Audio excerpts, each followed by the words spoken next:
Hello and welcome again to another Move with a Doc. Just to introduce myself quick, I'm Dr. Rupa Shah. I'm a board certified family physician and a board certified obesity medicine expert as well. And today we're going to talk about actually one of my favorite things to do, no kidding, which is sleep. So I've always, maintained that getting good quality sleep is so critical to our overall health. And really the science has been proving that.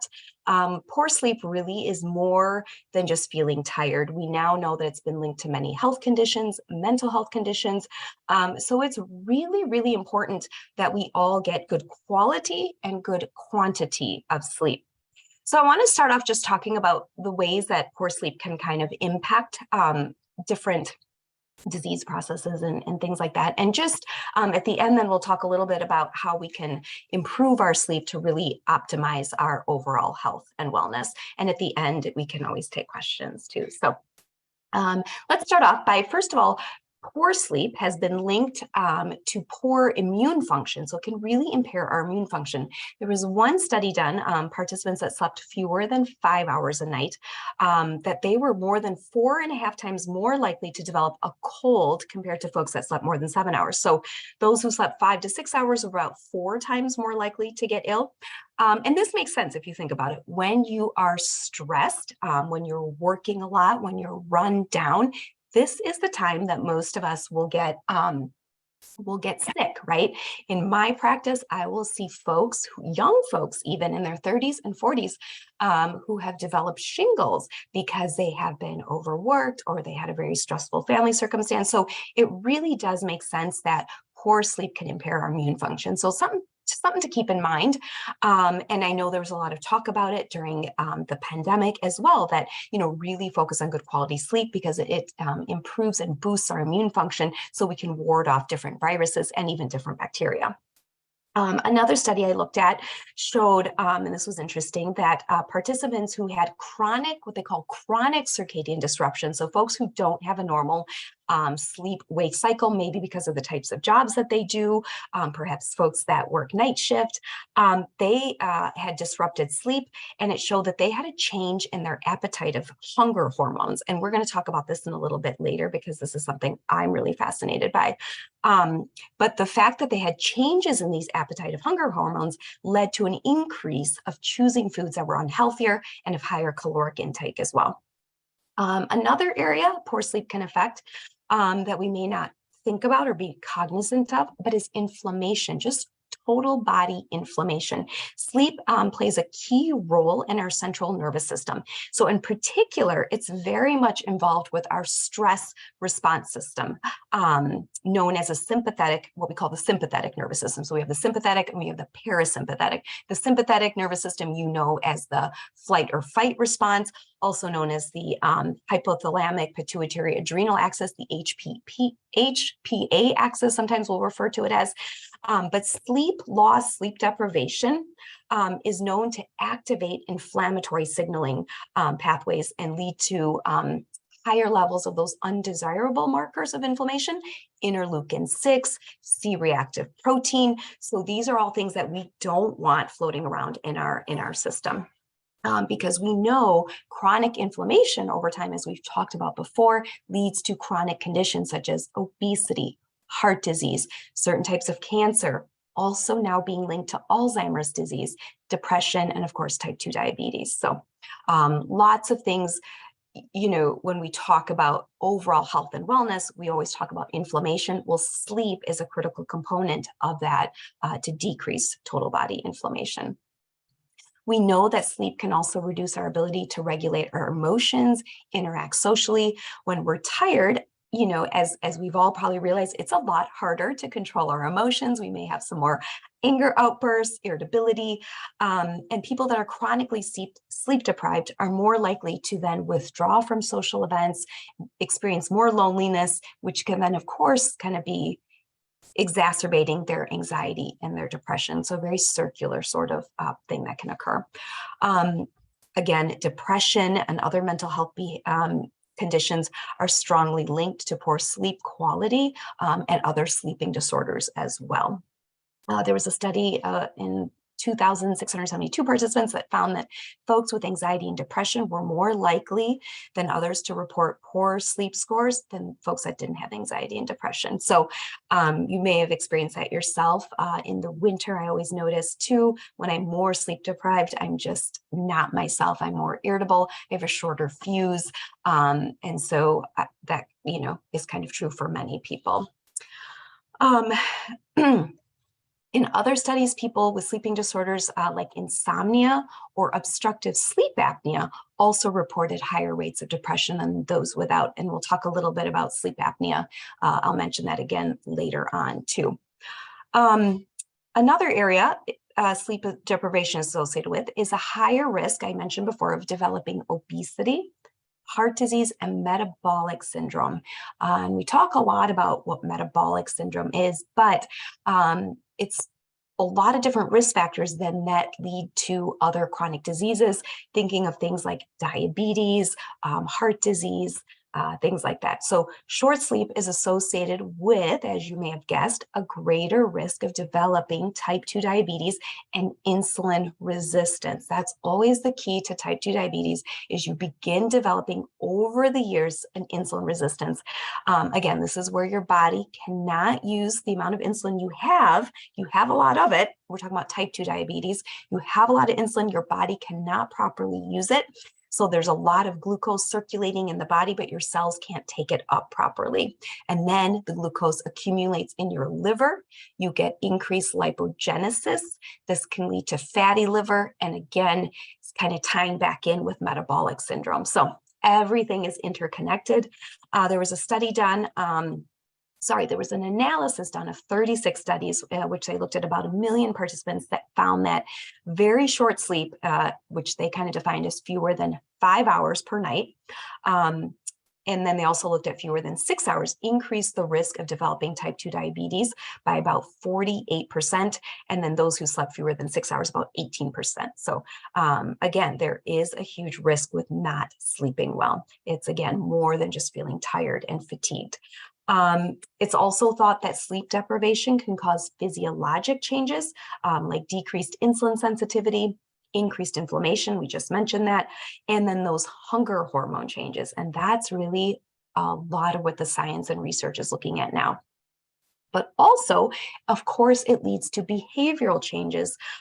People make poor decisions. They increase their overall caloric intake. They get more calories in when they're tired. All of these, of course, as you can imagine, lead to an increased risk of diabetes. So numerous studies have associated short sleep. In this other study, they looked at it as fewer than 7 hours a night.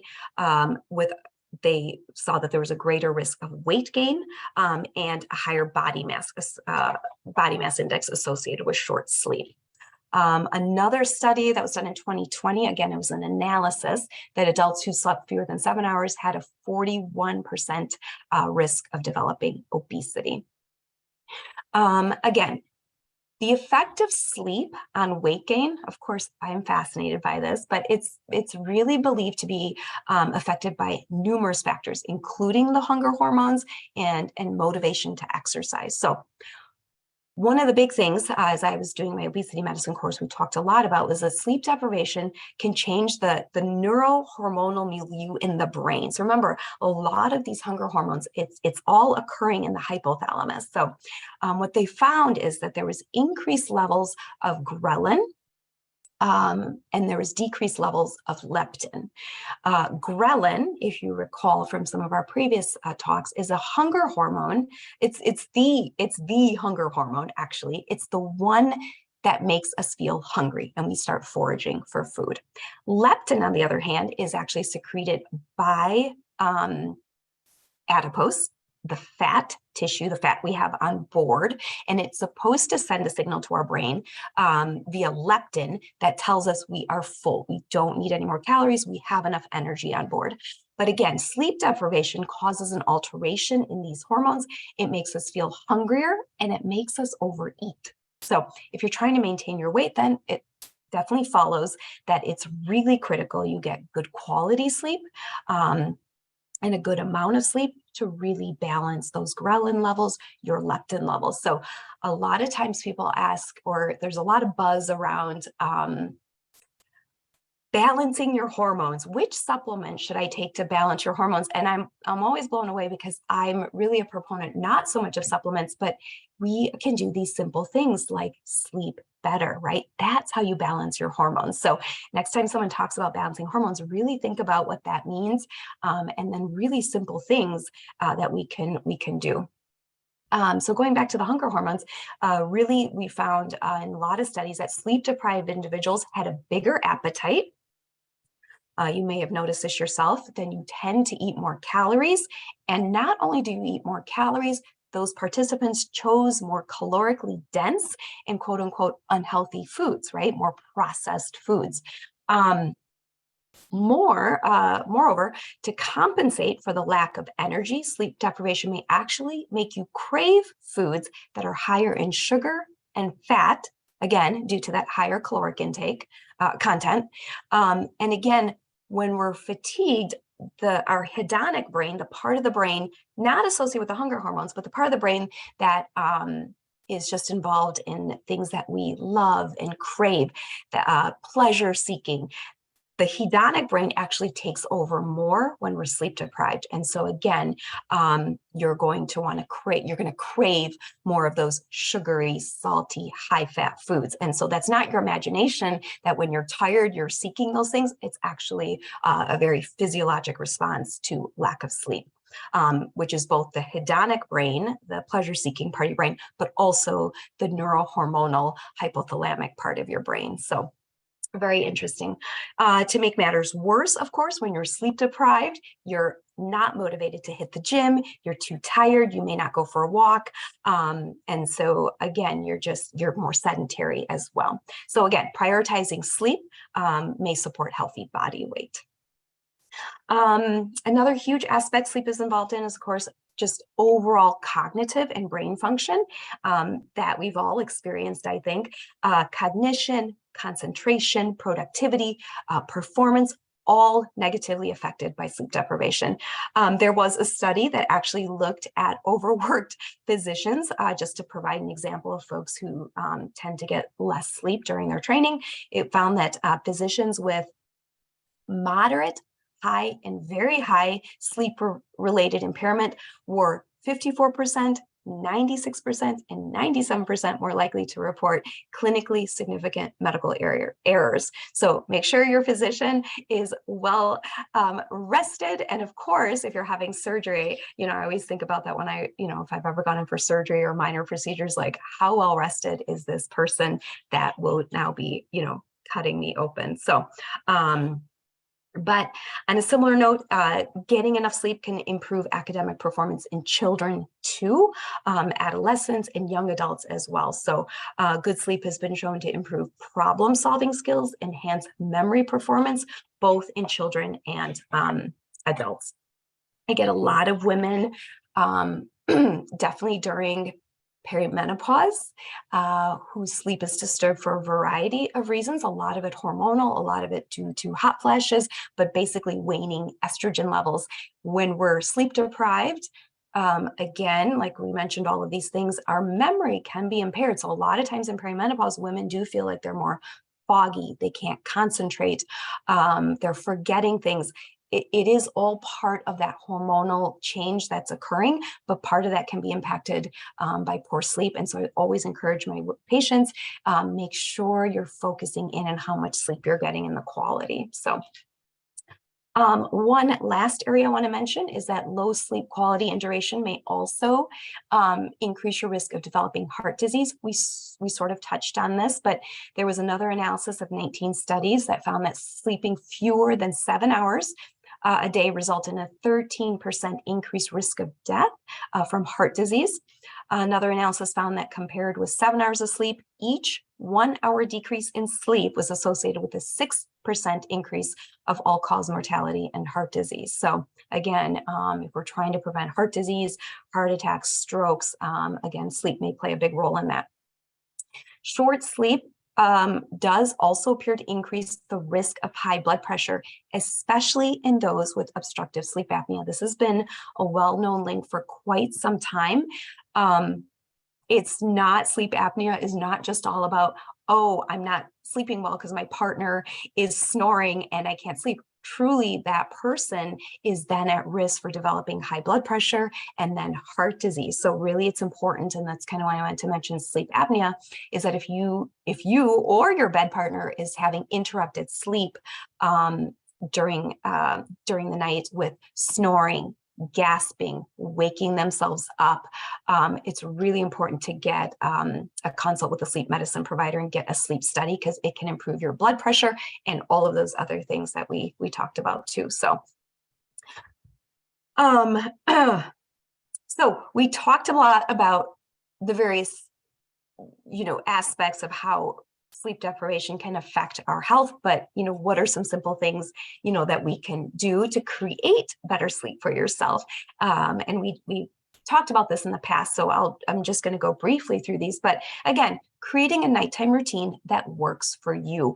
It should be calming. It should be in sync with your circadian rhythms. Okay, so are you a morning person, a night person? But really get in sync with your best timing for yourself, is what I say. Waking up in the morning, getting some morning sunlight so that you can really kind of get in sync with your circadian rhythm, so that when it comes to nighttime, you are getting the appropriate melatonin response. You're getting your body ready for good sleep. You could try a warm shower. Reading, again, we're always talking about limiting that blue light from your screens. Remember, again, that blue light inhibits that melatonin production. We want our natural melatonin production to start rising in the evening, which is a natural phenomenon, and it should happen, but it can sort of get thwarted by a lot of blue light at night from our phones and devices. Trying to incorporate a little exercise, a little aerobic exercise into your daily routine. Again, you don't want to do that too late in the evening because that's stimulating. And then also incorporating some strength building into your routine. I was going to say it, but avoid your alcohol. We know that alcohol, of course, disrupts our sleep duration, our sleep quality, early morning awakenings.